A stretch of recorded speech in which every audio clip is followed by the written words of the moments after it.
Hi guys, welcome back to my YouTube channel Kimiya academy. और last में आप देख चुके थे ईबीएस यानी इन्वायरमेंटल ऑफ साइंस के 30 क्वेश्चन। इसके आगे के इस चरण श्रृंखला में हम देखने वाले हैं एमसीक्यू क्वेश्चन। तो अगला क्वेश्चन आपका दिया गया है ध्वनि प्रदूषण कारक है। तो यहाँ पे देखिए पूछा गया हमसे कि ध्वनि प्रदूषण के कारण होता क्या है आखिरकार। तो फर्स्ट ऑप्शन आपका जो दिया गया है इसमें दिया गया उच्च रक्तचाप। तो देखिए जब ध्वनि प्रदूषण होता है तो ध्वनि प्रदूषण के कारण रक्तचाप में क्या होती है, वृद्धि होती है। तो आपका ऑप्शन नंबर आ सही हो जाएगा। बा ऑप्शन जो दिया गया है इसमें दिया गया है हृदयघात, यानी हृदयघात भी आपको हो सकता है। श्रव क्षमता का ह्रास, श्रव क्षमता यानी सुनने की जो क्षमता होती है उसमें भी क्या होने लगती है, कमी होने लगती है।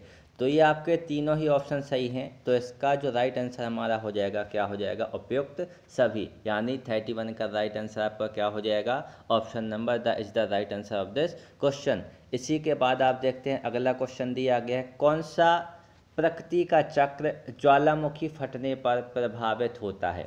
देखिए यहाँ पर कुछ चक्र दिए गए हैं, इनमें से हमसे पूछा गया है कि प्रकृति का चक्र कौन सा है ज्वालामुखी फटने पर जो प्रभावित होता है। पहला ऑप्शन आपका दिया गया है कार्बन चक्र। क्या कार्बन चक्र के कारण ऐसा होता है? तो कार्बन चक्र के कारण ऐसा नहीं होता है। नाइट्रोजन चक्र, नाइट्रोजन चक्र के कारण भी ऐसा नहीं होता है। अब जो आपका सा ऑप्शन जो दिया गया फास्फोरस चक्र, फास्फोरस चक्र के कारण ऐसा होता है। तो इसका जो राइट आंसर हो जाएगा, राइट आंसर क्या हो जाएगा आपका, ऑप्शन नंबर सा is the right answer of this question. तो यहाँ पे आप देखेंगे।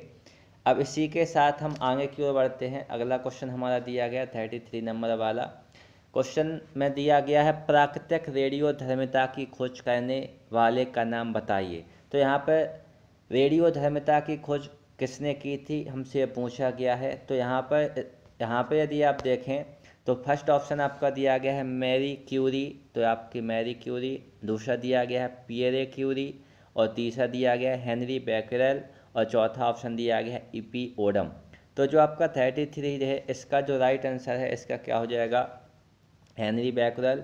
यानी जो बैकरल जो थे इनने क्या की थी, प्राकृतिक रेडियोधर्मिता की खोज की थी। तो ऑप्शन नंबर सा is the right answer of this question. इसके बाद हम आगे की ओर बढ़ते हैं। अगला आपका दिया गया है साइकेन एवं ब्रायोफाइटा किस प्रदूषक के सूचक हैं। तो यहाँ पे आपका पहला दिया गया SO2 यानी क्या हो जाएगा, सल्फर डाइऑक्साइड हो जाएगा। CO2 यानी क्या हो जाएगा, कार्बन डाइऑक्साइड हो जाएगा। CO यानी क्या हो जाएगा, कार्बन मोनोऑक्साइड हो जाएगा। और PAN यानी क्या हो जाएगा आपका, परऑक्सी एसिल नाइट्रेट हो जाएगा। तो साइकेन और जो ब्रायोफाइटा होते हैं ये किसके प्रदूषक होते हैं, आपके सूचक होते हैं SO2 यानी सल्फर डाइऑक्साइड के सूचक होते हैं। अगला क्वेश्चन आपका दिया गया 35 नंबर का सागर तली पर पाए जाने वाले पादपों तथा प्राणियों को किस नाम से जाना जाता है। सागर तली यानी जो सागर का जो निचला भाग होता है उसकी तली में जो पेड़ पौधे और जो प्राणी पाए जाते हैं इनको हम किस नाम से जानते हैं। पहला ऑप्शन आपका दिया गया प्लैंकटन, तो इसमें आप देखेंगे प्लैंकटन दिया गया है। दूसरा क्या दिया गया है, नेक्टन दिया गया है। तीसरा ऑप्शन आपका क्या दिया गया है, बेंथम। और चौथा ऑप्शन क्या दिया गया, नेक्टर। तो इसमें जो पादप और प्राणियों को हम किस नाम से जानते हैं, बेंथम के नाम से जानते हैं। तो 35 का राइट आंसर क्या हो जाएगा, ऑप्शन नंबर सा इज द राइट आंसर। इसके बाद आप आगे की ओर देखेंगे तो अगला 36 में आपका दिया गया है मिनी माता रोग होता है। अब यहाँ पे हमें कारक बताना है किसके कारण मिनी माता जो बीमारी होती है ये संपन्न होती है यानी बीमारी फैलती है। पहला ऑप्शन आपका दिया गया पेट्रोलियम पदार्थों के दहन से, तो पेट्रोलियम पदार्थों के दहन से तो ये होती नहीं है। दूसरा दिया गया जल में नाइट्रेट की अधिकता से, नाइट्रेट की अधिकता से नहीं होती है।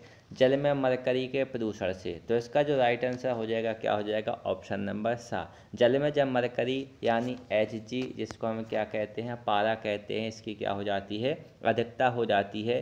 तो सामान्यतः हमें यहाँ पे देखने के लिए क्या मिलता है, मिनी माता नामक बीमारी देखने के लिए मिलती है। अगला क्वेश्चन दिया गया जल प्रदूषण को मापने के लिए निम्नलिखित में से कौन सी परीक्षा ली जाती है। पहला दिया गया है बायोमेडिकल ऑक्सीजन डिमांड। दूसरा ऑप्शन है बायोकेमिकल ऑक्सीजन डिमांड। तीसरा ऑप्शन है केमिकल ऑक्सीजन डिमांड, बोया मैकेनिकल ऑक्सीजन डिमांड, और चौथा है उपयुक्त में से कोई नहीं। तो जल प्रदूषण को मापने के लिए यदि आप यहाँ पर देखें तो किसका उपयोग किया जाता है, बायोकेमिकल ऑक्सीजन डिमांड का उपयोग किया जाता है, जिसको हम किस नाम से जानते हैं, BOD के नाम से भी जानते हैं। ये आपका क्या हो जाएगा, शॉर्ट फॉर्म हो जाएगा। अगला क्वेश्चन आप देखेंगे, प्लास्टिक किस प्रकार का अपशिष्ट है, जैव निम्नीकरणीय, जैव अनिम्नीकरणीय, वायु प्रदूषक, और अगला दिया गया जल प्रदूषक। तो जो प्लास्टिक होता है ये आपका किस प्रकार का प्रदूषक होता है, अपशिष्ट होता है, जैव अनिम्नीकरणीय प्रदूषक होता है, अपशिष्ट होता है, क्योंकि इसके ऊपर सूक्ष्मजीव क्रिया करके इसका अपघटन नहीं कर पाते हैं, इसका क्या हो जाएगा, जैव अनिम्नीकरणीय प्रदूषक हो जाएगा। अगला दिया गया, निम्नलिखित में से कौन सा स्थल वन संरक्षण से संबंधित है। वन संरक्षण से संबंधित यदि आप यहाँ पर देखेंगे तो पहला ऑप्शन आपका क्या दिया गया है, घाना राजस्थान, गिर गुजरात, शांति घाटी केरल, और काजीरंगा असम। तो वन संरक्षण यानी यहाँ पे आप देखें तो इसका जो राइट आंसर हो जाएगा, क्या हो जाएगा, इसका आपका राइट आंसर हो जाएगा ऑप्शन नंबर A, यानी घना राजस्थान, जिसको हम घना पक्षी अभ्यारण्य के नाम से भी जानते हैं। इसके बाद आप आगे की ओर देखेंगे तो अगला क्वेश्चन आपका दिया गया है, 40वें नंबर का क्वेश्चन दिया गया है, प्रकाश संश्लेषण द्वारा ऊर्जा का कितना प्रतिशत भाग रासायनिक ऊर्जा में परिवर्तित हो जाता है। अब यहाँ पे हमसे पूछा गया 1 से 2%, 1 से 5%, 1 से 10%, 1 से 20%। तो सामान्यतः जो प्रकाश संश्लेषण की क्रिया होती है इसमें ऊर्जा का 1 से 2% भाग ही रासायनिक ऊर्जा में परिवर्तित हो पाता है। इसका राइट आंसर आपका क्या हो जाएगा, option number A is the क्या हो जाएगा, right answer of this question. तो इसका आपका क्या हो जाएगा, 1 से 2%। इसके बाद आप देखेंगे अगला क्वेश्चन आपका दिया गया है, पेट्रोल शोधन कारखाने के आसपास के क्षेत्र की इमारतों के पत्थर संक्षारित होने लगे व भूमि का उपजाऊपन तीव्रता से घटने लगे। इस दुष्परिणाम के लिए कौन सा प्रदूषक उत्तरदायी है, ozone, sulphur dioxide, carbon monoxide, गंधक तथा नाइट्रोजन के अम्ल। तो देखिए अम्ल, अब यहाँ पे मुख्य चीज़ अम्ल के ऊपर यहाँ पे यदि हम फोकस करें तो क्या हो जाएगा, गंधक तथा नाइट्रोजन के अम्ल। गंधक यानी क्या होता है, सल्फर, सल्फर यानी क्या हो जाएगा आपका सल्फर डाइऑक्साइड बनाएगा। तो ये जल के साथ क्रिया करके किसका निर्माण करेंगे, H2SO3, और साथ में H2SO4 यानी सल्फ्यूरस अम्ल, सल्फ्यूरिक अम्ल का निर्माण करेंगे। तो इसका जो राइट आंसर हो जाएगा, क्या हो जाएगा, option number the is the right answer of this question, यानी गंधक तथा नाइट्रोजन के क्या हो जाएंगे, अम्ल हो जाएंगे। अगला क्वेश्चन दिया गया है 42 नंबर का क्वेश्चन आप यहाँ पे देखेंगे, जीवों के खाद्य स्वभाव में जितनी विविधता होगी खाद्य श्रृंखला उतनी ही होगी। देखिए खाद्य स्वभाव अब पूछा गया है, खाद्य स्वभाव में जितनी विविधता होगी यानी विभिन्नता होगी तो खाद्य श्रृंखला उतनी ही कैसी हो जाएगी, अधिक लंबी हो जाएगी। तो यहाँ पे क्या हो जाएगा, ऑप्शन नंबर व is the right answer of this question. तो जीवों के खाद्य स्वभाव में जितनी अधिक विभिन्नता होगी उसकी खाद्य श्रृंखला उतनी ही अधिक लंबी होगी। अगला दिया गया है, मोटर वाहनों में अपूर्ण दहन के कारण प्रदूषण होने का कारण है। तो देखिए मोटर वाहनों में जब अपूर्ण दहन होता है तो सामान्यतः आपको याद होना चाहिए अपूर्ण दहन के कारण कार्बन मोनोऑक्साइड और कार्बन डाइऑक्साइड का क्या होता है, निर्माण होता है। तो इसका क्या हो जाएगा आपका ऑप्शन नंबर व CO और CO2 का बनना, यानी कार्बन डाइऑक्साइड दिया गया है और साथ में क्या दिया गया है, कार्बन मोनोऑक्साइड का बनना, ये क्या हो जाएगा आपका अपूर्ण दहन के कारण प्रदूषण उत्पन्न होने के कारण हो जाएंगे।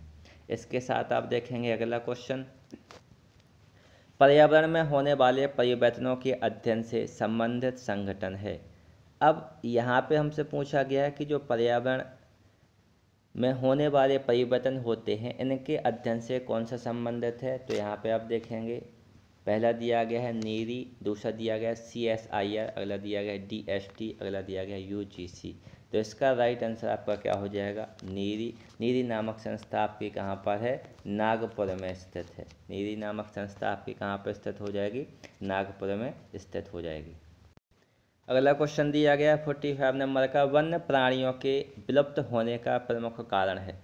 अब इनमें से हमसे कारण पूछा गया कि जो वन्य प्राणी हैं ये विलुप्त क्यों हो रहे हैं, वायु प्रदूषण के कारण, जल प्रदूषण के कारण, ध्वनि प्रदूषण के कारण या आवास स्थान को क्षति होने के कारण। तो देखिए सामान्यतः जो वन्य प्राणियों का जो आवास स्थान है, इस आवास स्थान में प्राकृतिक आवास में क्या आई है, कमी आई है, जिसके कारण जो वन्य प्राणी हैं ये कैसे हो रहे हैं, विलुप्त हो रहे हैं। अगला क्वेश्चन दिया गया वायुमंडल में ऑक्सीजन की मात्रा है। तो नॉर्मल सा क्वेश्चन है, वायुमंडल में ऑक्सीजन की कितने परसेंट मात्रा पाई जाती है, 21% मात्रा पाई जाती है। तो option number C is the right answer of this question. इसके बाद हम नेक्स्ट क्वेश्चन को देखते हैं। अगला क्वेश्चन दिया गया पश्चिमी राजस्थान के मरुस्थल प्रसार को रोकने एवं मृदा अपरदन को कम करने के लिए क्या उपाय करना चाहिए। देखें, मृदा अपरदन और मरुस्थल प्रसार को रोकना है तो शुष्क खेती करके, क्या शुष्क खेती के दौरान ऐसा किया जा सकता है, शुष्क खेती के दौरान ऐसा नहीं किया जा सकता है।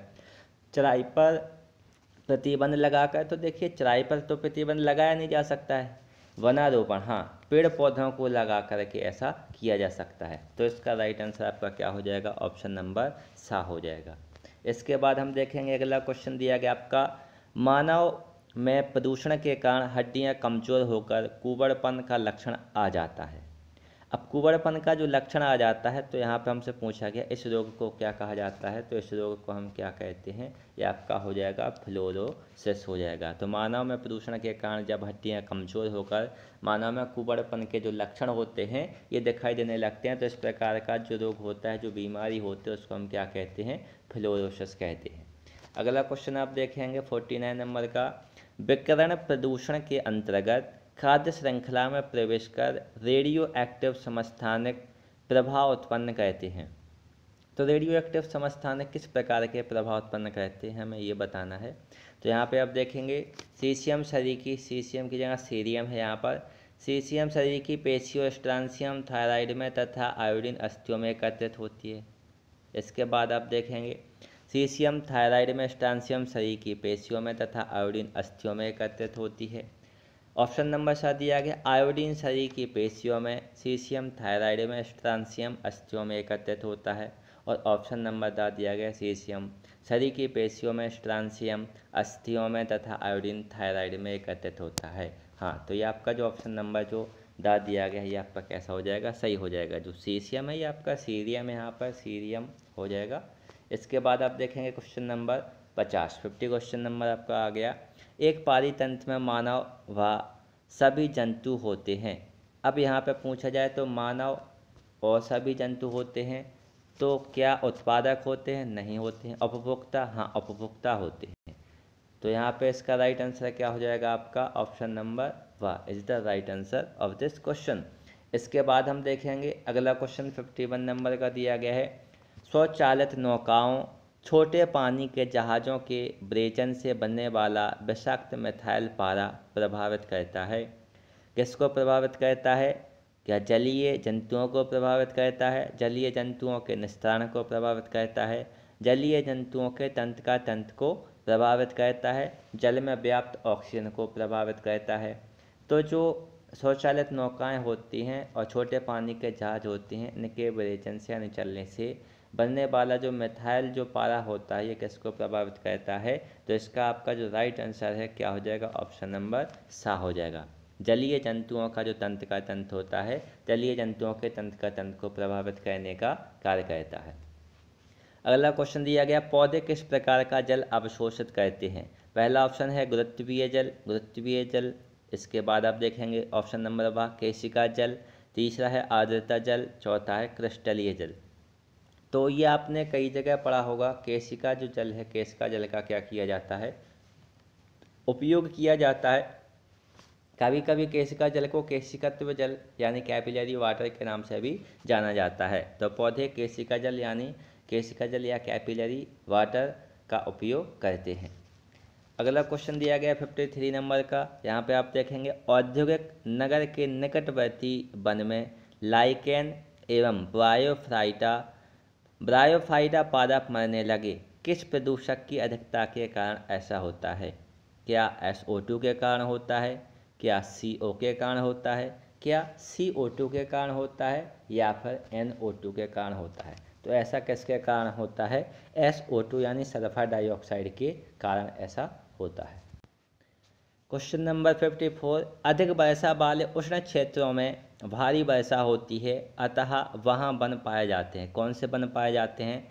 सदा हरित वन पाए जाते हैं, क्या दृढ़पर्णी वन पाए जाते हैं, क्या घास वन पाए जाते हैं, या फिर मरुस्थल वन पाए जाते हैं। तो यहाँ पे भारी वर्षा, देखिए क्वेश्चन में थोड़ा सा आप यहाँ पे देखेंगे, अधिक वर्षा वाले उष्ण क्षेत्रों में भारी वर्षा होती है, यानी वहाँ पर कौन से वन पाए जाते हैं? सदा हरित वन पाए जाते हैं, यानी हमेशा कैसे होते हैं? हरे होते हैं, जिसके कारण वहाँ पर वर्षा कैसी होती है? अत्यधिक मात्रा में होती है। 55 का क्वेश्चन देखेंगे, सूर्य की रोशनी से पराबैंगनी विकिरण से प्रक्रिया होती है जिसमें उत्पादित होता है। पराबैंगनी विकिरण से क्रिया होती है जिसमें उत्पादित होता है, यानी निर्माण होता है। किसका निर्माण होता है? तो यहाँ पे क्या कार्बन मोनोऑक्साइड बनती है, या SO2 यानी सल्फर डाइऑक्साइड बनती है, या फिर O3 यानी ओजोन बनती है, क्या फ्लोराइड बनते हैं। तो किसका निर्माण होता है? O3 यानी ओजोन का निर्माण होता है। यहाँ पे थोड़ा सा आप अच्छे से देखेंगे, सूर्य की रोशनी से पराबैंगनी विकिरण से, पराबैंगनी विकिरण से यहाँ पे जो क्रिया होती है, तो वहाँ पे किसका निर्माण होता है? ओजोन यानी O3 का निर्माण होता है। अगला क्वेश्चन है, आद्य जीव की उत्पत्ति अब यहाँ पे कहाँ पे हुई है? भूमि पर हुई है, क्या नदी में हुई है, सागर में हुई है, या फिर आकाश में हुई है। तो जब आप देखेंगे आदि जीव जो आए हैं, इनकी उत्पत्ति कहाँ पर हुई थी? सागर में हुई थी। तो ऑप्शन नंबर क्या हो जाएगा आपका? सा is the right answer of this question. इसके बाद आप देखेंगे, विश्व ओजोन दिवस मनाया जाता है। तो विश्व ओजोन दिवस कब मनाया जाता है? 5 दिसंबर को। जी नहीं, 5 दिसंबर को नहीं मनाया जाता है। 5 सितंबर को, 5 सितंबर को भी नहीं मनाया जाता है। 16 सितंबर को, हाँ ये आपका ऑप्शन कैसा हो जाएगा? सही हो जाएगा। विश्व ओजोन दिवस का मनाया जाता है 16 सितंबर को मनाया जाता है। अगला क्वेश्चन दिया गया है, वन संरक्षण हेतु चिपको आंदोलन चलाया गया। तो चिपको आंदोलन कहाँ चलाया गया था? वन को संरक्षित करने के लिए, बचाने के लिए, क्या मध्य प्रदेश में चला गया था? जी नहीं, मध्य प्रदेश में नहीं चला गया था। उत्तराखंड, हाँ उत्तराखंड के चमोली जिले में चलाया गया था, जिसके प्रणेता क्या हो जाएंगे? सुंदरलाल बहुगुणा हो जाएंगे। तो आपको ये दो क्वेश्चन बहुत ही अच्छे से याद करके रखना है कि वन संरक्षण हेतु चिपको आंदोलन कहाँ चला गया था? उत्तराखंड के चमोली जिले में चला गया था, जिसके प्रणेता कौन हो जाएंगे? सुंदरलाल बहुगुणा हो जाएंगे। अगला क्वेश्चन दिया गया आपका 59 नंबर का, फूलों की घाटी स्थित है। क्या फूलों की घाटी गढ़वाल हिमालय में स्थित है? तो इसमें यदि आप देखेंगे तो जो फूलों की घाटी है ये आपकी कहाँ पर है? गढ़वाल हिमालय में ही पाई जाती है। तो इसका ऑप्शन नंबर आ सही रहेगा, गढ़वाल हिमालय में। इसके बाद आप देखेंगे क्वेश्चन नंबर 60, नाभिकीय विकिरणों द्वारा सबसे पहले प्रभावित होने वाला मानव शरीर का कौन सा अंग है? नाभिकीय विकिरण के द्वारा मानव शरीर का सबसे पहला कौन सा अंग प्रभावित होता है? यकृत? जी नहीं, यकृत नहीं होता। आप साथ में आपको बताना है हमारे मानव शरीर की सबसे बड़ी जो ग्रंथि होती है वो कौन सी हो जाएगी।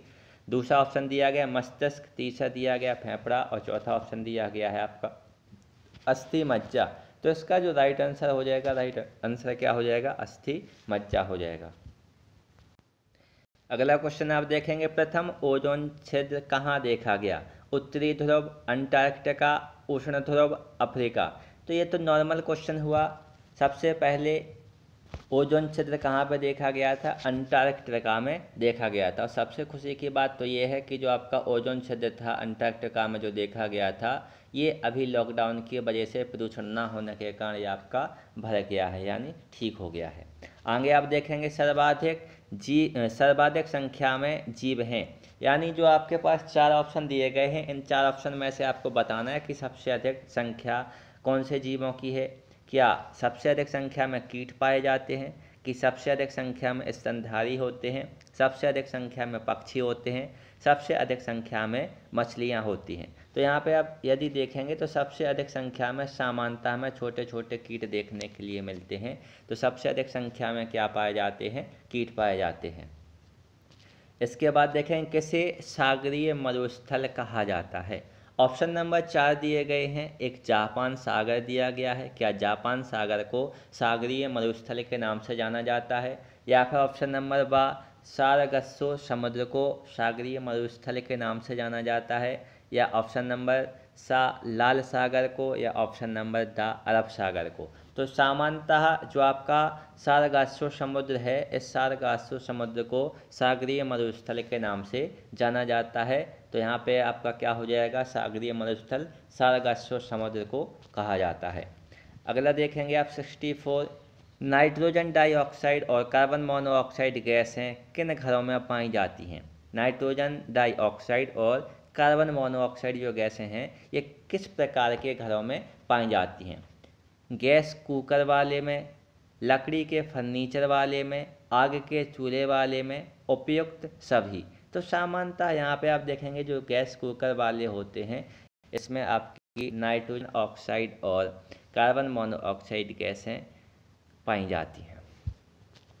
इसके बाद आप देखेंगे अगला, तो यहाँ पे आपका दिया किन रसायनों को उर्वरक बड़ी मात्रा में पानी की आपूर्ति में छोड़ते हैं, यानी कौन से रसायन होते हैं जिनको उर्वरक बड़ी मात्रा में पानी की आपूर्ति में छोड़ते हैं। सल्फेट्स, कार्बोनेट्स, नाइट्राइट्स या फिर नाइट्रेट्स। तो इसमें क्या हो जाएगा आपका, जो नाइट्रेट्स होते हैं, नाइट्रेट्स को पानी की आपूर्ति में छोड़ा जाता है। इसके बाद आप देखेंगे जलाक्रांत मिट्टी में सर्वाधिक मात्रा किसकी होती है। जो जलाक्रांत मिट्टी होती है इसमें सबसे अधिक मात्रा किसकी पाई जाती है। ऑप्शन नंबर आ दिया गया क्ले, ऑप्शन नंबर बा दिया गया खनिज लवण, ऑप्शन नंबर सा दिया गया जैव तत्व और ऑप्शन नंबर दा दिया गया है वायु। तो जलाक्रांत जो मिट्टी होती है इसमें सबसे अधिक मात्रा किसकी पाई जाती है, क्ले की पाई जाती है, यानी ऑप्शन नंबर आ हो जाएगा। इसके बाद आप देखेंगे ओजोन स्तर का निम्नलिखित में से क्या प्रभाव है। पहला दिया गया है सूर्य की पराबैंगनी विकिरण से रक्षा, हाँ ये होती है। दूसरा दिया गया है एल निनो के कुप्रभाव से रक्षा, तो भाई ये भी होती है। क्या होती है, ये नहीं होती है। केवल क्या होती है, ओजोन परत जो होती है ये सूर्य की पराबैंगनी विकिरण से हमारी क्या कहती है, रक्षा करने का कार्य करती है, यानी क्या हो जाएगा, ऑप्शन नंबर आ हो जाएगा। इसके बाद आप देखेंगे पारिस्थितिक तंत्र में उच्चतम पोषण स्तर प्राप्त है, माने पारिस्थितिक तंत्र जो होता है इसमें सबसे अधिक पोषण स्तर कौन प्राप्त करता है। सबसे पहले दिया गया है शाकाहारी, दूसरा दिया गया है मांसाहारी, तीसरा दिया गया अपघटक और चौथा दिया गया है सर्वाहारी। तो इसका राइट आंसर आपका क्या हो जाएगा, ऑप्शन नंबर द सर्वाहारी हो जाएगा। धरती पर शुद्ध पानी की मात्रा है, तो धरती पर यहाँ पर सामान्यतः यदि आप देखें तो शुद्ध पानी की जो मात्रा है ये कितनी है, 97% नहीं है, 2.5%, यानी क्या हो जाएगा, ऑप्शन नंबर बा हो जाएगा। धरती पर पानी जो आपका है शुद्ध रूप में कितना पाया जाता है, 2.5% पाया जाता है। अगला दिया गया है भारत में स्थापित होने वाला पहला राष्ट्रीय उद्यान है, तो ये आपको नॉर्मली आता होगा जिम राष्ट्रीय उद्यान, यानी जिम कॉर्बेट राष्ट्रीय उद्यान है, ये भारत में स्थापित होने वाला पहला राष्ट्रीय उद्यान था। इसके बाद अगला क्वेश्चन देखेंगे आप 71 वाला, यातायात भूमिगत सुरंगों एवं गैरेज द्वारा स्वास्थ्य के लिए हानिकारक कौन सी गैस वायुमंडल में सर्वाधिक प्रदूषण फैलाती है। क्या ओजोन फैलाती है, या फिर सल्फर डाइऑक्साइड फैलाती है, या फिर कार्बन मोनोऑक्साइड फैलाती है, या फिर कार्बन डाइऑक्साइड फैलाती है। तो देखिए यहाँ पर आपका कार्बन मोनोऑक्साइड हो जाएगा। यातायात के कारण सबसे ज़्यादा कार्बन मोनोऑक्साइड गैस निकलती है। 72 में देखेंगे जेट विमानों से उत्सर्जित प्रदूषक है। जो जेट विमान है इनसे कौन से प्रदूषक उत्सर्जित होते हैं, यानी निकलते हैं। धुआं तो देखिए नॉर्मल सी बात है, लेकिन जो जेट विमान होते हैं, जेट विमानों के द्वारा जो धुआं निकलता है उस धुएं को हम क्या कहते हैं, एरोसॉल कहते हैं। तो जेट विमानों से उत्सर्जित प्रदूषक क्या हो जाएगा, आपका एरोसॉल्स हो जाएगा। 73 में देखेंगे कौन सा अम्ल मिट्टी से संबंधित है। ह्यूमिक अम्ल, ऑप्शन नंबर बा गंधक अम्ल, ऑप्शन नंबर सा एसिटिक अम्ल और ऑप्शन नंबर द नाइट्रिक अम्ल। तो इसमें यदि आप देखेंगे मिट्टी से संबंधित पूछा गया है, इस कारण आपका क्या हो जाएगा, ह्यूमिक अम्ल हो जाएगा। ह्यूमिक अम्ल आपका किससे संबंधित होता है, मिट्टी से संबंधित होता है। 74 में यदि आप देखेंगे नल के पानी में कौन सा रसायन होता है। क्या क्रोमियम पाया जाता है, या फिर ग्लोरीन पाई जाती है, या फिर फ्लोरीन पाई जाती है, क्या बेरियम पाया जाता है। तो सामान्यतः यदि आप नल के पानी में देखें तो नल के पानी में आपका क्या उपस्थित होता है, तो इसका ऑप्शन क्या हो जाएगा, ऑप्शन नंबर बा, यानी ग्लोरीन पाई जाती है। अगला क्वेश्चन आप देखेंगे 75 वाला, कौन समुद्री जीव प्रतिध्वनि स्थिति निर्धारण द्वारा अपने शिकार और पर्यावरण को महसूस करता है। क्या वेडल सील करती है, वॉलरस करता है, या बैलिन व्हेल करती है, या फिर उपयुक्त में से सभी। तो ये सभी जो जीव होते हैं ये प्रतिध्वनि के द्वारा स्थिति का निर्धारण के दौरान क्या करते हैं, इस शिकार और पर्यावरण को महसूस करते हैं। तो क्या हो जाएगा, उपयुक्त सभी हो जाएगा।